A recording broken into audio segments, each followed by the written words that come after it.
The Snow Moon by Arunmai Ma. Tonight is the snow moon.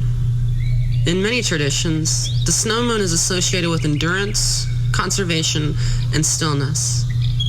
It's the moon that arrives when winter is fully settled in, after the novelty of cold is worn off, after the initial shock of darkness has passed. What remains is not drama, but persistence.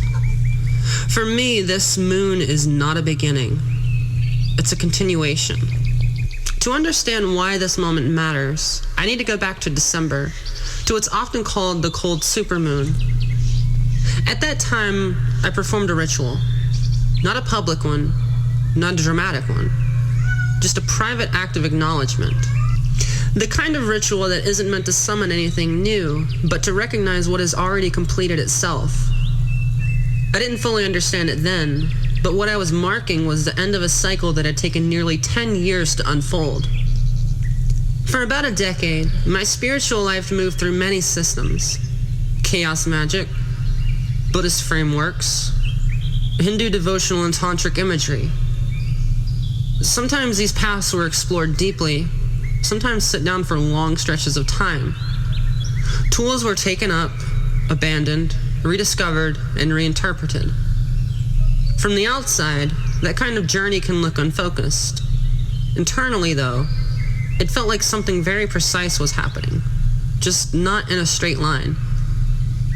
The cold supermoon ritual didn't feel like a breakthrough. There was no surge of clarity or emotional release.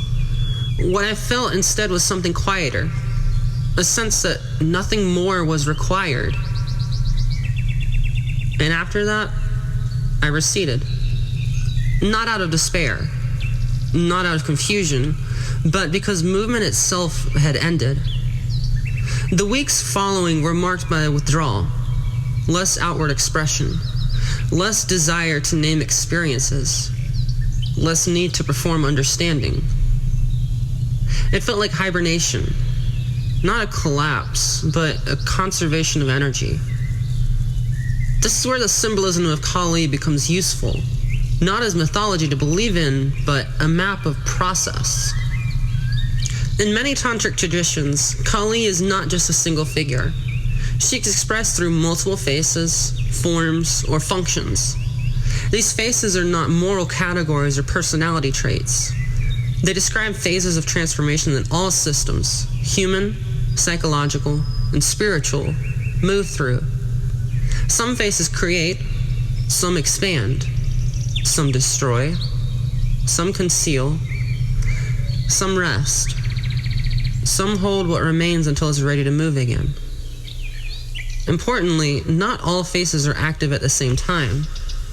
The cold supermoon aligned for me with the faces associated with cutting and completion, the end of striving, the severing of attachment to continuation for its own sake. In tantric language, this is Kali as one who stops momentum, not cruelly, but mercifully. What followed was something known in frameworks as nisha, or night. Nisha is not evil, it's not ignorance, it's not a mistake. It's the phase where activity gives way to incubation. Nothing appears to be happening, but everything is being digested. That brings me back to the snow moon. This moon doesn't symbolize initiation. It doesn't promise renewal. Instead, it reflects what winter already knows.